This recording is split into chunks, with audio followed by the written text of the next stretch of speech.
البدع والأهواء، أهل البدع العقائدية وأهل البدع السياسية. نقول بيننا وبينكم السلف، بيننا وبينكم الكتب، كان فيقول البدع بيننا وبينكم. Bismillahirrahmanirrahim. Alhamdulillahilladzi arsala rasulahu bil huda wa dinil haqq liyudhhirahu 'alad dini kullihi wa kafa billahi shahida. Asyhadu an la ilaha illallah wahdahu la syarika lah iqraran bihi wa tauhida. Wa asyhadu anna Muhammadan 'abduhu wa rasuluhu sallallahu alaihi wa ala alihi wa sallama tasliman mazida la nabiyya ba'dah. Ikhwani fid din, a'azzani wa a'azzakumullahu jami'an wa barakallahu fikum. Kita lanjutkan bacaan terhadap kitab At-Tafsir Al-Muyassar, disimak baik-baik. Sekarang kita akan masuki penafsiran perkataan Allah Subhanahu wa taala ayat yang ke-41 dari surat Al-Anfal juz yang ke-10. Kita awali juz yang ke-10. Ayat yang ke-41 ini sebelum kita baca, kami berikan gambaran secara global, yaitu mengenai harta rampasan perang yang dihasilkan dengan adanya peperangan. Namanya apa? Harta rampasan perang, tapi didapatkan dengan adanya peperangan terlebih dahulu. Apa namanya? Ghanimah. Ini pembahasan kita seputar ghanimah, harta rampasan perang.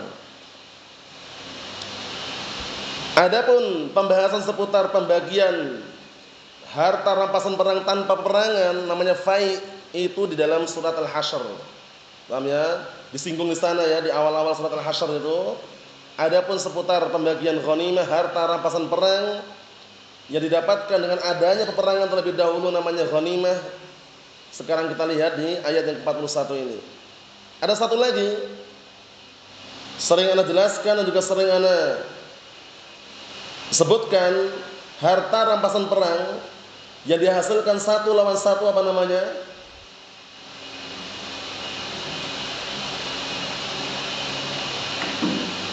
Ayo na'am. Ingat enggak? Pernah dengar kan? Apa namanya, ingat enggak? Apa namanya? Harta rampasan perang yang didapatkan dengan adanya perangan, namanya ghanimah.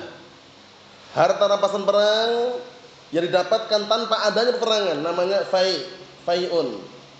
Harta rampasan perang yang didapatkan karena satu lawan satu.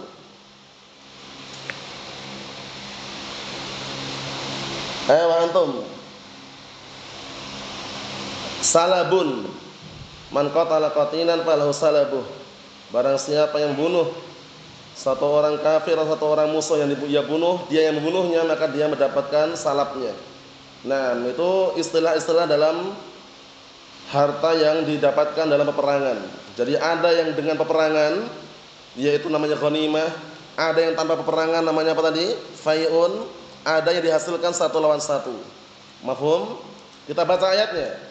Qala Allah Ta'ala, Allah Subhanahu wa ta'ala berfirman, wa'lamu annama ghanimtum min syai' fa anna lillahi khumusahu walil rasuli walidhil qurba wal yatama wal masakin wa ibnis sabil in kuntum amantum billahi wa ma anzalna ala abdina yaumal furqan yaumal taqal jam'an wallahu ala kulli syai'in qadir. Perhatikan situ, wa'lamu, dan ketahuilah bahwasanya harta yang kalian dapatkan dari peperangan dengan diiringi peperangan, ghanimah maksudnya, maka sesungguhnya yang 1/5 itu untuk Allah Subhanahu wa taala dan Rasulnya, dan untuk kerabatnya dari kalangan Bani Hashim sama Bani Muthalib. Paham ya? Nam kerabatnya kerabat Rasulullah SAW. Wal yatama, dan untuk anak-anak yatim. Wal masakin, dan untuk orang-orang miskin. Wa ibnis sabil, dan untuk orang yang safar tapi kehabisan apa? Bekal. In kuntum amantum billah, jika kalian benar-benar beriman kepada Allah Wa ma anzalna 'ala 'abdina, dan jika kalian itu benar-benar beriman terhadap apa yang kami turunkan kepada hamba kami berupa ayat-ayat Allah Subhanahu wa taala dan juga berupa pertolongan serta malaikat yang turunkan pada perang Badar. Ini kaitannya masalah perang Badar ini. Paham ya? Yaitu hari yang adanya Al-Furqan, pembeda, terbedakan antara al-haq dan al-batil. Yaitu hari bertemunya dua pasukan. Pasukan siapa ini? Pasukan orang-orang musyrikin dan pasukan kaum muslimin. Wallahu ala kulli syai'in qadir, dan Allah zat yang maha mampu terhadap segala sesuatu. Di sini barakallahu fiik, seperlimanya itu untuk Allah dan Rasulnya, kemudian untuk apa? Kerabatnya dari kalangan Bani Hashim dan juga Bani Muttalib. Nah, tapi nanti dijelaskan nanti karena mereka Ahlul Bait tidak menerima sedekah. Jadi nanti diarahkan kepada tempat yang lain. Kemudian untuk anak-anak yatim. Kemudian untuk orang-orang miskin dan untuk Ibnu Sabil. Ibnu Sabil itu orang yang melakukan perjalanan jauh musafir tapi kehabisan bekal. Mafhum? Naam. Terus bagi yang berperang dapat berapa? Nah, barakallahu fiik. Mendapatkan berapa yang berperang yang masih pasukan-pasukan yang lain? Disebutkan nanti dalam tafsirannya nanti mendapatkan arba'atu akhmasih, yaitu na'am barakallahu fiik mendapatkan 4/4-nya. Paham ya? Mendapatkan 4/4-nya. Seperti itu. Kita lihat nanti. Qala al-mufassirun asbahumullah wa'lamu. Disimak baik-baik itu tafsirannya.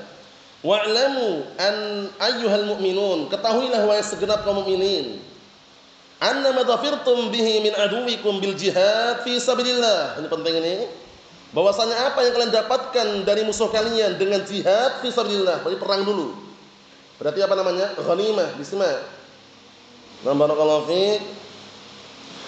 Fa arba'atu akhmasih, maka 4/4-nya lil muqatilin, untuk orang yang berperang. 4/4-nya untuk orang-orang yang berperang. Alladzina hadarul ma'rakah, yang ikut hadir di medan peperangan. Kemudian 1/5 sisanya bagaimana? Wal khumus al-baqi, 1/5 sisanya yujazza'u khamsat aqsamin, dibagi menjadi 5 bagian. 1/5 dibagi menjadi 5 bagian. Diperhatikan itu. Al-awwalillah wal rasul, pertama untuk Allah dan Rasulnya. Fa yuj'al fi masalihil muslimin al-'amah, maka yang untuk Allah dan Rasulnya dijadikan untuk kepentingan umum kaum muslimin. Mafhum? Wasani, yang kedua, lidzi qarabati Rasulillah sallallahu, untuk orang-orang yang memiliki apa? Kekerabatan dengan Rasulullah sallallahu.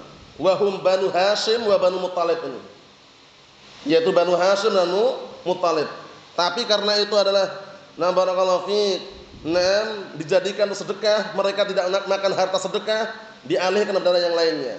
Ju'ila lahumul khumus maka sadaqah. Ya kan? Dijadikan untuk Banu Hashim, Banu Muttalib tadi, kerabat Rasulullah SAW, 1/5 dijadikan apa? Untuk sedekah. Fa innaha la tahillul lahum, maka enggak halal untuk mereka. Bisa dipahami? Karena Ahlul Bait itu enggak dihalalkan bagi mereka sedekah. Hadiah boleh hadiah, tapi sedekah tidak. Naam. Tidak makan harta sedekah. Kita lihat wasalis yang ketiga, perhatikan, lil auladil ladina mata aba'uhum wa hum duna sinil bulugh, untuk anak-anak yatim, yaitu anak-anak yang bapak-bapak mereka mati sebelum mereka usia dewasa. Jadi sebenarnya anak yatim itu dikenal dengan definisi ini. Anak yatim itu anak yang ditinggal mati bapaknya sebelum dewasa anak tadi. Mafhum? Untuk istilah piatu, yatim piatu seperti yang di Indonesia atau istilah bahasa Indonesia, Allah alam, piatu dapat dari mana. Cuman kalau yatim itu biasanya definisinya yang tepat dan juga sering disebutkan para ulama ini, yaitu anak-anak yang apa? Yang ditinggal mati bapaknya sebelum usia dewasa. Mafhum? Nah, seperti itu. Kita lihat di sini. Warabi, yang keempat, lil masakin alladzina la yamlikuna ma yakfihim wa yasuddu hajatahum, untuk orang-orang miskin. Perhatikan yang keempat ini ya. Untuk orang-orang miskin yang mereka tidak memiliki apa yang bisa mencukupi mereka dan juga menutupi keperluan mereka. Jadi walaupun mereka makan, tapi untuk keperluan berikutnya harus nyari lagi. Paham ya? Harus nyari lagi, harus mengusahakan lagi seperti itu. Wal khamis yang kelima, 5 kan totalnya. Lil musafir alladzi inqata'at bihi nafaqah. Perhatikan itu. Untuk orang-orang yang musafir, yang safar, yang terputus padanya perbekalan. Jadi dia safar habis perbekalannya, dikasih. Ya, kalau seandainya ada di situ dikasih. In kuntum muqirrina bi tauhidillah wa muti'ina lah. Jika kalian benar-benar mengakui tauhid Allah Subhanahu wa taala, maksudnya mengakui hal tersebut dengan mentauhidkan Allah Subhanahu wa taala. Muti'ina lah, dan jika benar-benar kalian taat pada Allah taala. Mu'minina bima unzal ala abdihi Muhammad sallallahu alaihi wasallam, dan juga beriman dengan apa yang telah diturunkan terhadap hambanya yaitu Muhammad sallallahu alaihi wasallam. Minal ayati, berupa tanda-tanda kebesaran Allah taala, wal madad, berupa apa? Nah, barakallahu fiik, perbekalan-perbekalan, di antaranya adanya pasukan yang diturunkan dari langit yaitu para malaikat, wan nasr, dan pertolongan, yaumun nam faraqa bainal haqqi wal batil, di suatu hari yang terpisahkan antara al-haq dan al-batil, bi badrin, yaitu pada perang Badr. Tahun berapa perang Badr ini? Barakallahu fiik antum. 2 Hijriah, tahun 2 Hijriah. Naam yaumal taqa jam'ul mu'minin wa jam'ul musyrikin. Hari yang bertemu di situ kumpulan sekelompok kaum mukminin dan kumpulan sekelompok kaum musyrikin. Wallahu ala kulli syai'in qadir la yu'zihu syai'un. Dan Allah taala adalah barakallahu fiik zat yang maha mampu terhadap segala sesuatu, tidak sesuatu pun yang bisa melemahkan Allah Subhanahu wa taala. Jadi kesimpulannya barakallahu fiik, pembagian ghanimah di sini kita dapatkan. Adapun untuk masalah fai, antum lihat dalam surat Al-Hasyr. Dalam surat Al-Hasyr di awal-awal itu, ma'afa Allah ila akhir ayat itu, antum lihat sendiri sana bagaimana pembagiannya dan bagaimana perbedaannya. Mafhum? Nah, karena perbedaannya jelas. Kalau tanpa perang itu namanya fai. Tapi kalau dengan perang namanya ghanimah. Kalau perang 1 lawan 1 namanya apa tadi? Salab. Mafhum? Nah, itu semacam istilah yang sering muncul dan juga barakallahu disebutkan para ulama. Nah, kita ambil satu lagi barakallahu fiik, ayat yang berikutnya. Qala Allah Ta'ala berfirman, "Id antum bil udwatid dunya wa hum bil udwatil quswa war rakbu asfala minkum walau tawa'adtum lakhtalaftum fil mi'ad walakin liyaqdiyallahu amran kana maf'ula liyahlika man halaka an bayyinah wa yahya man hayya an bayyinah wa innallaha lasami'un 'alim." Lihat ini pertolongan yang sangat luar biasa. Jadi kejadian pertemuan tersebut enggak disepakati dengan kesepakatan. Nanti bertempur pada hari ini, jam ini, waktu ini enggak ada. Memang benar-benar Allah Taala sembunyikan. Jadi pahami? Sehingga dengan itu mereka pun tidak terlalu ketakutan kaum muslimin dan diberi kemenangan. Kita lihat aja biar tambah jelas. Yaitu ketika kalian berada di lembah, di pinggir lembah yang dekat, dan mereka berada di pinggir lembah yang jauh. Dekat apa ini? Dekat Madinah. Paham ya? Dekat kota Madinah. Sedangkan mereka berada jauh di pinggir pantai Laut Merah. Rombongannya kafilahnya Abu Sufyan. Karena waktu itu Abu Sufyan belum masuk Islam. Abu Sufyan bin Harb. Siapa namanya? Sakhr. Nah, kita lihat di sini. Warakbu asfala minkum, sedangkan rakbu yaitu kafilah itu berada di bawah kalian letaknya. Jadi sangat mudah untuk seandainya menghadang dan juga menghabisi mereka. Nah, lihat ini termasuk hikmah Allah Subhanahu wa taala, walau tawa'adtum lakhtalaftum fil mi'ad, kalau seandainya kalian melakukan perjanjian untuk pertempuran, menentukan waktunya kapan bertempurnya, niscaya kalian akan berbeda pendapat mengenai waktunya dan ketentuannya. Tapi ternyata tapi liyaqdiyallahu amran kana maf'ula. Akan tapi Allah Subhanahu wa taala yang menetapkan waktu pertempuran tersebut dan pasti terjadi. Dan hal tersebut terjadi. Tujuannya kenapa mendadak sekali? Liyahlika man halaka an bayyinah, agar orang yang binasa itu binasa dalam keadaan penjelasan atau kejelasan ada di hadapannya, terang benderang. Al-haq itu ada di hadapannya. Wa yahya man hayya an bayyinah, dan agar orang hidup juga apa? Dalam keadaan menyaksikan apa? Bukti yang nyata tersebut. Wa innallaha lasami'un 'alim. Dan sesungguhnya Allah Ta'ala zat yang Maha mendengar dan Maha mengetahui. Perhatikan baik-baik tafsirannya itu. Qala al-mufassirun asbahumullah. Wadhkuru hina kuntum 'ala janibil wadil aqrab ila al-Madinah. Penting ini. Dan ingatlah kalian ketika kalian berada di sisi lembah yang dekat dengan Madinah. Wa aduwukum, sedangkan musuh kalian nazil, lebih di bawah lagi, fi janibil wadil aqsa, dengan apa? Di pinggir lembah yang lebih jauh. Wa irut tijarah, dan kafilah perdagangan, kafilah rombongan besar perdagangan, fi makani asfal minkum, di tempat di bawah kalian, ila sahil bahr ahmar, yaitu di pinggir pantai Laut Merah. Nah, disebutkan dalam penafsiran yang lainnya, jarak antara Madinah dengan letak mereka tersebut kurang lebihnya 5 mil dari Badr. Apa dari Badr ya?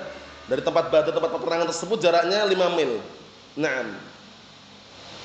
Walau hawaltum an tad'u mau'idan li hadzal liqa' lakhtalaftum. Penting ini, kalau seandainya kalian berupaya untuk meletakkan perjanjian waktu pertempuran. Misalnya apa? Untuk melakukan perjanjian waktu pertemuan ini untuk bertempur berperang, lakhtalaftum, misalnya kalian akan apa? Akan berbeda pendapat.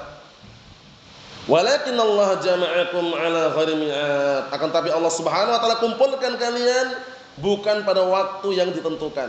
Maksudnya apa? Tanpa adanya perjanjian itu maksudnya. Tiba-tiba. Bisa dipahami? Naam. Tujuannya apa? Lihat di amran kana maf'ula, untuk benar-benar Allah Ta'ala mewujudkan apa yang telah Allah tetapkan dan pasti terjadi. Berupa apa? Bin nasri awliya'ih. Perhatikan itu, dengan pertolongan yang diberikan kepada wali-walinya, wa khidlani a'da'ih, dan juga dengan hinanya musuh-musuhnya. Jadi Allah Ta'ala hinakan musuh-musuh Allah, dan Allah Ta'ala berikan pertolongan kaum muslimin bil qatl wal usar. Dengan adanya pembunuhan, dibunuh mereka. Ya kan? Kemudian ada tawanan. Mafhum? Jadi kalau peperangan itu pastikan niatnya tulus. Jangan berperang karena mengharapkan apa? Ghanimah, harta rampasan perang, jangan. Karena orang berperang iman nasr wa iman syahadah, dua ini. Iman dapat pertolongan, iman mati syahid. Mafhum? Makanya Allah Subhanahu wa taala atau sebutkan oleh Rasulullah SAW dalam hadis itu, ketika ada orang berperang karena biar dilihat sebagai pemberani, akhirnya di akhir hadis Rasulullah SAW mengatakan, man qatala litakuna kalimatullahi hiyal 'ulya fahuwa fi sabilillah. Barang siapa yang berperang itu dalam rangka mewujudkan, meninggikan kalimat la ilaha illallah agar menjadi kalimat tertinggi, mewujudkan tauhid, maka itulah perang karena di jalan Allah Ta'ala. Mafhum? Bukan untuk merebut kekuasaan, bukan karena politik antar benua, bukan karena politik antar negara, bukan karena organisasinya, bukan karena ingin menguasai kekuasaan, bukan. Paham ya? Tapi untuk menegakkan kalimat la ilaha illallah. Bayangkan itu. Jadi kalau peperangan-peperangan itu sudah karena politik, itu enggak ada berkahnya. Kalaupun menang enggak ada berkahnya. Paham ya? Nah, seperti itu. Dan pasti enggak akan lama. Orang berperang kemudian gara-gara karena dunia, karena politik atau yang semisalnya, itu nanti barakallahu fiik, ketenangannya itu enggak akan langgeng. Disebutkan dalam ayat itu kan, wa'adallahu alladziina aamanu minkum wa 'amilus shalihat la yastakhlifannahum fil ardi kama istakhlafal ladziina min qablihim. Di akhir ayat itu disebutkan bahwasanya apa? Syaratnya beribadah kepada Allah Ta'ala dan tidak syirik. Tauhid syaratnya. Paham ya? Sekarang lebih tragedi di Palestina ini yang antum sering mungkin mendengarkan dan juga mendapatkan kabar dari orang Alafi. Kalau peperangannya antara Hamas kemudian pasukan-pasukan yang dibantu dengan pasukan apa? Syiah Lebanon, ya kan? Pasukan Hizbullah, pengikutnya Hasan Nasrullah, itu tidak terlepas dari politik antar benua atau politik antar negara. Sehingga kalau kita doakan kaum muslimin yang tertindas. Dan antum lihat imbasnya ketika Hamas menyerang orang-orang Israel, orang Yahud yang di negara Israel. Mungkin yang mati beberapa orang, tapi akhirnya imbasnya sekarang yang serang Palestina, ya kan, di Gaza atau sekitarnya, yang serang banyak nggak yang meninggal? Lebih banyak. Paham ya? Nah, peperangan kalau bukan tulus karena menegakkan kalimat la ilaha illallah, tapi karena politik antar negara, mungkin negara Iran atau negara Amerika atau negara yang lain, barakallahu fiik, itu tidak akan langgeng kalaupun bisa berkuasa. Sumbernya agar bisa diberikan kekuasaan yang apa tadi? Kekuasaan yang langgeng, nyaman, tentram, tenang, sumbernya tauhid tadi itu. Kalau belum mentauhidkan Allah Subhanahu wa taala jangan berharap. Mafhum? Naam. Karena pasukan Hamas itu organisasi bikinan IM. Ikhwanul Muslimin waktu itu dipelopori oleh namanya Ahmad Yasin. Namanya di Palestina. Nah, ada juga yang lainnya itu diantaranya. Kemudian diperkuat sekarang pasukan yang ada di Lebanon, pasukan Hizbullah, paham ya? Pasukannya Hasan Nasrullah, paham ya? Nah, barakallahu fi. Kemudian gayanya Iran kowar-kowar. Iran negara Syiah Rafidah. Syiah Rafidah siapa pemimpinnya? Abdullah bin Sabah al-Yahudi, orang Yahudi mau bunuh orang Yahud. Bayangkan itu, sama-sama Yahudinya. Maksudnya apa barakallahu fi? Sangat jauh daripada kemungkinan. Politik barakallahu fi. Politik itu biasanya korbannya rakyat sipil. Apalagi politik antar benua, antar negara, korbannya rakyat sipil. Allahumma salim salim. Jadi kalau kita mendoakan yang terjadi di Palestina, Allah mansur ikhwanana al-mustad'afin fi Palestin. Itu diantara doanya. Jangan mendoakan Hamasnya, kecuali yang hidayah. Paham ya? Na'am barakallahu fiik. Ini sekedar selingan karena mereka ada pendukung-pendukungnya dari kalangan orang-orang IM, orang-orang Hizbiyun mendukung Hamas, masya Allah kok di depan sendiri mereka. Perangnya, bahkan orang-orang belum bergerak dia bergerak duluan. Akhirnya rakyat sipil yang kena. Dimanapun terjadi peperangan kalau IM ikut campur, itu seringnya di awal permulaan gempur. Tapi setelah itu nanti mereka ima mundur, ima sembunyi, akhirnya yang kena rakyat sipil. Karena ngamuk nanti yang digempur saja itu. Seringnya gitu. Mau di Yaman, di Suriah dan semisalnya tidak terlepas dari apa? Nah, barakallahu fi keributan seperti itu. Nasallahu an yansur ikhwanana al-mustad'afin fi Palestin.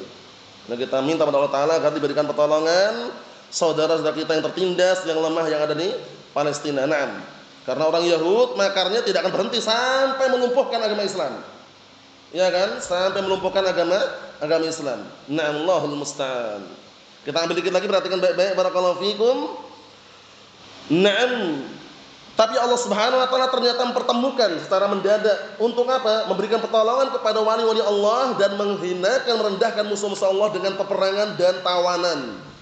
Wa dzalika liyahlik man halaka minhum an hujjatin lillah sabatat lahu fa'ayanha. Hal ini tujuannya agar binasa orang yang binasa di antara mereka. Tapi binasanya bukan tidak paham. Binasanya dalam keadaan menyaksikan hujah dan argumen serta bukti yang nyata, paham ya, di hadapannya. Wa qata'at nam udrahu, dan terputus alasan, enggak ada alasan lagi. Nah, waliyahya man hayya an hujjatillah qad sabatat wa dhaharat lahu, dan juga agar hidup orang yang hidup di atas hujah. Nah, yang Allah telah berikan di hadapan mereka, yang telah nampak di hadapannya. Mafhum? Nampak di hadapan mereka. Kemenangan yang sangat luar biasa. Wa innallaha lasami'un li aqwalil fariqain. Dan sesungguhnya Allah Taala mendengar ucapan-ucapan dua kelompok, kelompok kaum musyrikin dan kelompok kaum muslimin. Perhatikan. La yakhfa 'alaihi syai'un, tidak ada sesuatu apapun yang tersembunyi dari Allah Taala. Alimun binniyatihim wa a'malihim. Yang mana Allah Taala zat yang senantiasa mengetahui niat-niat mereka dan amalan-amalan mereka. Kesimpulannya barakallahu fiik, dua ayat ini mengingatkan kita kembali bahwasannya peperangan waktu itu tentunya sangat apa? Luar biasa. Kemenangan diberikan kepada kaum muslimin dengan pertolongan dari Allah Subhanahu wa taala, diturunkan bala tentara dari langit dari kalangan malaikat, dan juga mendapatkan harta rampasan perang yang sangat banyak dan luar biasa, yaitu pada perang Badr tahun 2 Hijriah. Allahu a'lam bissawab. Nasallahu as-salamata wal afiyah. Walhamdulillahirabbil alamin.